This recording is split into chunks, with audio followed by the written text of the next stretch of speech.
उनमें नहीं लगाया जाता, तुक्का उनमें लगाया जाता है जिनमें आपके दो ऑप्शनों में संशय हो। जी हाँ, तो ये जो मॉडरेट लेवल के क्वेश्चन होते हैं इन्हीं में थोड़ा सा टाइम लगता है और इन्हीं से आपके स्कोर ज़्यादा बढ़ते हैं। नमस्कार दोस्तों, स्वागत है आप सभी का आपके अपने चैनल टेक्निकल ऐप गुरु में। मैं हूँ राजेंद्र मिश्रा और आप देख रहे हो टेक्निकल ऐप गुरु।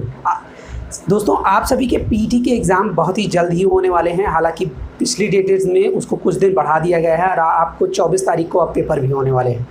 आशा है आप लोग अपनी प्रिपरेशन भी काफ़ी अच्छे तरीके से कर रहे होंगे और अब आप प्रिपरेशन के लिए प्रैक्टिस सेट को सॉल्व कर रहे होंगे। तो प्रैक्टिस सेट तो सॉल्व करने से आपका एक चीज़ होगा कि आप कॉन्फिडेंशियल होकर काम तो कर सकते हो, लेकिन आज के इस वीडियो में मैं आपको प्रॉपर तरीके से बताने वाला हूं कि आप अपने एग्ज़ाम में तुक्का कैसे लगाओगे। अब तुक्का लगाने की बात क्यों आती है एग्ज़ाम में, वो भी मैं पहले आपसे शेयर कर देता हूँ। उसके बाद में डिटेल में बताऊँगा कि आपको कैसे तुक्का लगाना है, और अगर आप तुक्का लगाते भी हो तो आपके 10 में से 8 क्वेश्चन 7 क्वेश्चन सही होने के चांसेस भी रहेंगे। अब वो कैसे रहेंगे इसके लिए आपको पूरा वीडियो देखना पड़ेगा। तो उससे पहले मैं बता देता हूँ कि तुक्का आखिर आपको पीटी के पेपर में क्यों लगाना है। ठीक है, पीटी के पेपर में तुक्का लगाने का सबसे बड़ा रीज़न है दोस्तों उसकी निगेटिव मार्किंग। निगेटिव मार्किंग से रिलेटेड मैंने एक वीडियो बनाया था, आई बटन में उसका लिंक दे दूँगा, आप जाके देख लेना अगर अभी तक आपने नहीं देखा है तो। निगेटिव मार्किंग आपका इस पेपर में 1/4 है, और अगर मान के चलिए कि अगर इसको मैं समझाने का प्रयास करूं तो इसमें आपको देखने को मिल जाएगा कि अगर आप 10 क्वेश्चन करते हो तो 10 क्वेश्चन में से अगर आपके 6 क्वेश्चन सही चले जाते हैं तो, और 4 क्वेश्चन अगर गलत चले जाते हैं तो आपके एक ही नंबर काटा जाएगा। जी हाँ, यानी आपका 4 क्वेश्चन वो और 1 नंबर ओ, यानी कहने का मतलब आप 50% चांस पे फिर से आ जाओगे कि आपका 5 नंबर कन्फर्म सही जाएगा। तो कहने का मतलब ये है दोस्तों कि आपको 50-50 का चांस यहाँ पे मिलने वाला है, और ये 50-50 का चांस आपको तुक्का लगाने के लिए काफ़ी अच्छा रहेगा। अब अभी मैं आगे आपको बताऊंगा कि तुक्का लगाने के लिए किस तरीक़ा का प्रोसेस आप कर सकते हो और कैसे आप तुक्का लगाने में से अपने एग्ज़ाम में अपने नंबर को भी बढ़ा सकते हो। तो सबसे पहले हम लोग बात करते हैं दोस्तों कि एग्ज़ाम में कितने प्रकार के क्वेश्चन आते हैं और किस तरीके के क्वेश्चन रहते हैं। तो दोस्तों आपको मैं बता दूं, एग्ज़ाम में करीब 3 तरीके के क्वेश्चन आते हैं। एक होते हैं इजी, एक होते हैं मॉडरेट और एक होते हैं हार्ड। ठीक है, हार्ड क्वेश्चन हर एक एग्ज़ाम में करीबन 20% आपको मिल जाएंगे अगर मैं 100% मान के चलूँ, और अगर इजी की मैं बात करूँ तो वे 40% के आसपास में आपको मिल जाते हैं, और जो मेन चेंजर होते हैं वो 40% के आसपास में, यानी जिन पे आपको काफ़ी ज़्यादा मेहनत करनी पड़ जाती है। इजी ऐसे क्वेश्चन होते हैं जिनको आप देखने मात्र से क्लिक आउट करके आगे बढ़ जाते हो। ये जो मॉडरेट लेवल के क्वेश्चन होते हैं इन्हीं में थोड़ा सा टाइम लगता है और इन्हीं से आपके स्कोर ज़्यादा बढ़ते हैं। तो इन दोनों पे आपको फोकस करना है, ठीक है, सबसे ज़्यादा। अब मैं एक चीज़ और भी बताते आपको चलो कि अगर आपका कोई सब्जेक्ट नहीं तैयार है तो आप उस पर अब फोकस मत कीजिए, क्योंकि अगर आप ज्ञानी बनेंगे तो कुछ नहीं निकलेगा, क्योंकि आप प्रीवियस वाला भी भूल जाएंगे और जो अभी के लिए आपका जो आपने प्रिपेयर कर रखा है वो भी आपके लिए डिसबैलेंस कर जाएगा। तो आपने जो सब्जेक्ट नहीं पढ़ रखा है तो उसको आप छूने का प्रयास मत कीजिएगा। जो सब्जेक्ट आपने प्रिपेयर कर रखा है अच्छे से उसको आप और भी अच्छा करने का प्रयास कीजिए, यानी कंटेंट को बढ़ाने का प्रयास कीजिए। अब आप कह रहे हो कि इतना क्यों मैं इधर से उधर घुमा के बता रहा हूँ, आपको बताने का तरीका सिर्फ और सिर्फ ये है कि आपको समझना है कि तुक्का कहाँ पे लगाना है। तुक्का लगाने के 2 तरीके होते हैं दोस्तों। एक तरीका होता है आपका तुक्का की जिसमें में से मतलब मान लीजिए 10 क्वेश्चन ऐसे हैं जिनमें आपको ऐसा लग रहा है तुक्का लगाना है, उसमें में से 5 क्वेश्चन ऐसे होंगे जिनके बारे में आपको कुछ नहीं पता होगा। तो आपको उन क्वेश्चनों में कभी भी क्लिक आउट नहीं करना है भाई साहब। तुक्का उनमें नहीं लगाया जाता, तुक्का उनमें लगाया जाता है जिनमें आपके 2 ऑप्शनों में संशय हो। जी हाँ, तो जब आपको ऐसे ही क्वेश्चन मिले तभी आप तुक्का लगाइए। अगर आपको ऐसा कोई क्वेश्चन दिख रहा है जिसमें में से चारों का चारों आपके लिए ब्लैंक दिख रहा है, उससे रिलेटेड कोई भी तथ्य आपके दिमाग में एग्ज़ाम हॉल में नहीं आ रहा है, तो आपको कुछ करना नहीं है। सबसे पहले आपको उन क्वेश्चनों को बाइकाट कर देना है पूरी तरीके से। अब मेरे कहने का मतलब यही है कि अगर आप करना चाह रहे हो तो कर सकते हो, लेकिन अगर आप स्कोरिंग करना चाह रहे हो यानी एग्ज़ाम में फाइट लेवल का आप करना चाह रहे हो तो उन क्वेश्चनों को आप टच ना करें।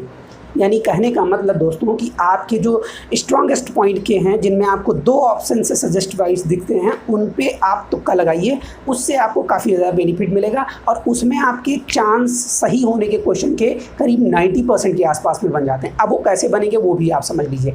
मान लीजिए आपने 5 क्वेश्चन सही किए, 5 क्वेश्चन आपके कंजप्शन से रिलेटेड थे और उनमें में से 4 क्वेश्चन आपके सही थे, 1 क्वेश्चन कोई गलत जा रहा था।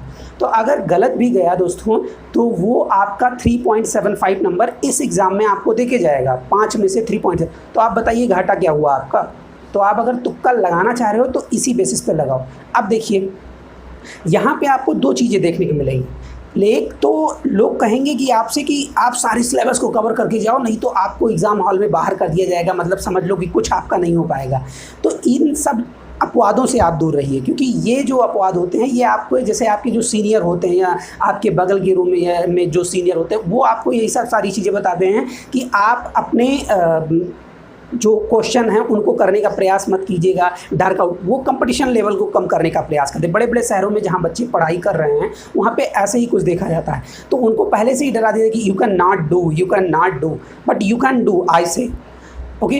तो आपको करना यही है ना कि आपको प्रॉपर तरीके से अपने सब्जेक्ट को काफ़ी ज़्यादा इंपॉर्टेंस देनी। आपको मैं बता दूं किसी भी एग्ज़ाम में दोस्तों, किसी भी एग्ज़ाम में 60% से ज़्यादा एवरेज स्कोर नहीं जाता है और 60 to 65% में ही लोगों का सिलेक्शन होता है। ये अपवाद हैं कि आपका 81 नंबर कट ऑफ गया। अब भाई साहब 2 वैकेंसी रहेगी तो 81 नंबर जाना है, 4 वैकेंसी रहेगी तो 81 जाना है। लेकिन आपको एक चीज़ ये भी देखना पड़ेगा कि आपको प्रॉपर तरीके से उन्हीं क्वेश्चन को सेट करना है। जैसे मैंने स्टार्टिंग में आपको 2 क्वेश्चन बताए थे, एक को इजी और एक तो मॉडरेट।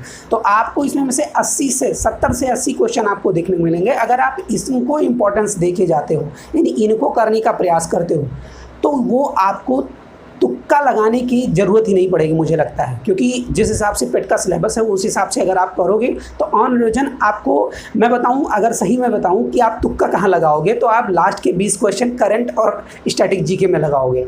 तो आपको तुक्का वहाँ भी लगाने, वहाँ आपके लिए करना यही है कि आपको लॉट ऑफ कंटेंट को कवर आउट करना है। आता है तो लगाइए, नहीं आता है तो कोई बात नहीं है, उसको छोड़ के आगे बढ़ जाइए, क्योंकि तुक्का तभी सही होगा जब आपके दिमाग में कुछ चल रहा होगा उससे रिलेटेड, और नहीं तो तुक्का भी गलत चला जाता है। ठीक है, तो अब आपका तरीका आ जाता है कि किस ऑप्शन को ज़्यादा क्लिक आउट करना है अगर हमें तुक्का लगाना है तो भाई साहब अच्छे ज्ञानी यूट्यूब पे आपको बता रहे होंगे कि आप बी और सी पे लगाइए। मैं भी यही कहूँगा कि बी आप सी पे लगाइए, बट मैं कहूँगा आपके अंदर से जो आवाज़ है कि बी या सी या डी या ई लगाना है उस पर आप लगाइए, क्योंकि प्रेजेंस ऑफ माइंड जब आप बैठे रहते हो एग्ज़ाम हॉल में तो वो कहीं ना कहीं जो आप क्लासरूम में बैठ के या फिर आप कहीं अपने घर में बैठ के पढ़ाई करते रहते हो तो उस समय जो माइंड चलता रहता है उससे कई गुना तेज़ी से चलता है। तो उस समय आपके मन से या अंदर से आपके अगर कोई आवाज़ आती है कि नहीं भाई बी ही सही है, तो आप फर्स्ट क्लिक में उसको मार के चले आओ, क्योंकि इसके अलावा और कोई तुक्का लगाने का तरीका नहीं है। जो भी आपको बता रहे हैं कि बी लगाइए सी लगाइए, ये अवांछनीय है।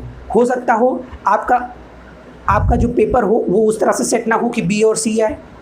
अब जो तीसरी चीज़ मैंने लिख रखी थी थंबनेल में वो मैं आपको बताता हूँ कि OMR सीट ही आपको प्रॉपर तरीके से बताएगी कि आपको तुक्का किस क्वेश्चन में लगाना है और कौन सा ऑप्शन लगाना है, उसको समझने का प्रयास कीजिएगा।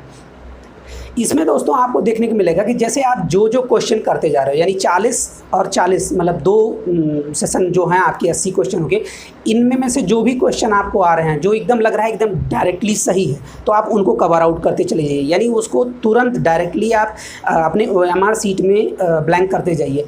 अब आप जब ब्लैंक कर लोगे तो जो क्वेश्चन आपके 10 से 20 क्वेश्चन बचेंगे आप उससे उसका अनुसरण कर सकते हो। अब वो कैसे करना है, जैसे मान लीजिए दोस्तों अगर आपने ब्लैंक किया, अच्छे से ब्लैंक किया, अब आपको उसमें देखने को मिलेगा कि 1 से 5 के बीच में आप एक रेशियो बना लीजिए कि 1 से 5 के बीच में कितने का प्रायिकता ज़्यादा बनी है। ठीक है, उनको आप ले सकते हो, या 1 से 10 के बीच में किस ऑप्शन की प्रायिकता ज़्यादा बनी है आप उसको देख लें। अब आप कहोगे सर वहाँ पर प्रायिकता हल करूँगा, यहाँ सिलेबस नहीं कवर होता है, तो भाई वहाँ प्रायिकता नहीं, आपको खुद से विजुअलिटीज़ देखने की किस ऑप्शन पे ज़्यादा अटैम्प्ट आए हैं। अब भाई साहब ग्राफ एनालिसिस दे ही रखा है, तो जब आप वहाँ ग्राफ एनालिसिस करोगे तो अपने OMR सीट का भी ग्राफ एनालिसिस कर लेना, और वहाँ से आपको जो अल्फ़ाबेट ऐसा लगे कि हाँ भाई साहब बहुत अच्छी बात है, तो उन 5 क्वेश्चनों पर लगाना जिन पर आपको लग रहा हो कि कुछ भी नहीं आ रहा है। तो इस बेसिस पे अगर तुक्का भी लगाते हो पेट के एग्ज़ाम में तो काफ़ी अच्छे तरीके से आपका कवर आउट हो जाएगा। आपको ये वीडियो कैसी लगी? अगर आपको ये वीडियो अच्छी लगी हो तो कमेंट बॉक्स में ज़रूर मेंशन कीजिएगा। साथ ही साथ अगर पेट से रिलेटेड कोई भी इन्फॉर्मेशन चाहते हो तो हमारे चैनल को सब्सक्राइब करके बेल आइकन को प्रेस जरूर कर लीजिएगा, जिससे आपको आने वाली वीडियो की इन्फॉर्मेशन मिलती रहे। चलिए दोस्तों, मिलते हैं अगली वीडियो में, तब तक के लिए नमस्कार।